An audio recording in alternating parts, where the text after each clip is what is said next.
Hi there, traders. This is the weekend wrap. Good morning, good afternoon, depending where you are, or maybe even good evening.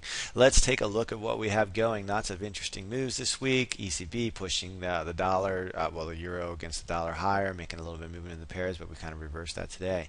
Instead, we have a lot of pairs sitting right at very interesting positions. Let's start off with the euro USD.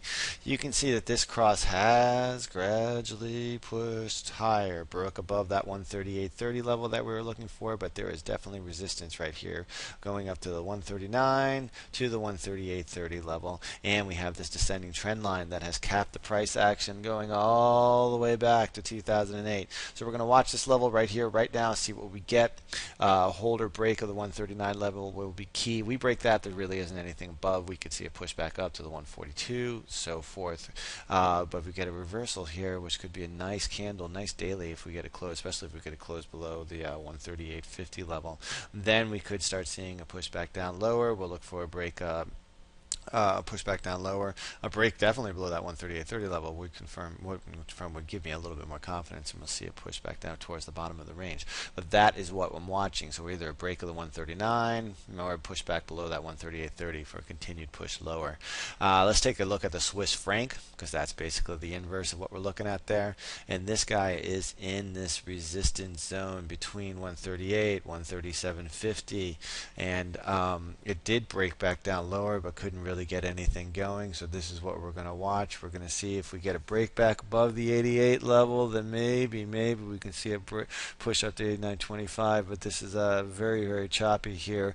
It would really take a push above the 89.25 to have me interested in this cross once again. If we could finally get a quick move down, then we could see a little bit of clear out, and then maybe momentum for a broader, faster move down towards the downside in that pair. But all in all, right here, right now, I'm not very interested in this cross because there's a lot of congestion, and the euro is definitely going to lead the direction in this pair. In the pound has fallen asleep. It is asleep at the wheel between 168.20 and 165.85. Until we get a break of that zone, there's really not much you can do. We can see that the pair has moved up over 1,000 pips over the last couple months, but it hasn't been very static. It's been the result of a big quick move higher, then consolidation for a while, then another big quick move higher. So very difficult to trade at this current current levels. We're definitely not trending with any authority in one direction or the other. But at this pair, looking for a break of 168.20 or the 165.85.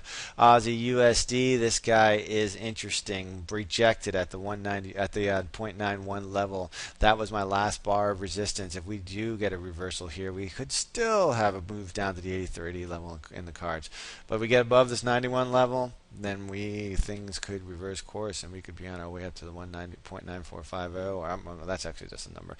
We could just be in for a general move higher, and it would kind of definitely reject the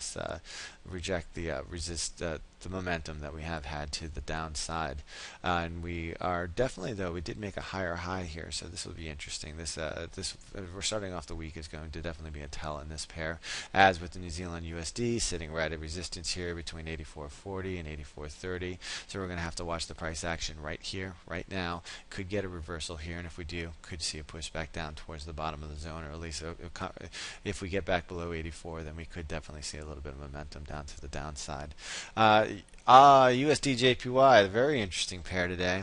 Breaks to the top of the zone, above the 103, 103.50 area, but is comfortably pushing right back into the resistance zone. And as I said, since the pair bounced off 101, I do favor a push back up towards the 107.84 level. We'll have to watch that, but a break of 103, 103.50 would definitely confirm that move, and we could be off to the races to the top side. So we'll keep our eye on that in the longer term. The Great Britain JPY, let's take a look at some of the pairs I pay a little more attention to in the Great Britain odd. Great Britain JPY broke this descending trend line, and it was pretty interesting at that point, looking for a continued move higher, but you can see the pair moved right up to this resistance level around 173. 173.60, and has since reversed course, and there's definitely just resistance between 173 and 174.80. But I have to say, as long as the pair remains above this trend line, does favor a continued push higher, so we'll have to keep that in mind. Last pair we're going to take a look at, Great Britain Oz, just because this guy has been unpredictable. Basically, the 84 level held up, even though the cross pushed below it, closed above 84. It'd be interesting to see if we get a continued push back up to, I guess the first level resistance is the 86 level. All right, most of these charts are available on the blog. Sign up today. You can get into the Keen feed where you see the fire, stacker trades, everything we do real time, and Currency Watch where we go over all the trades and so forth. Quite informative. All right, everybody. Have a good one. Have a good weekend. See you on Sunday.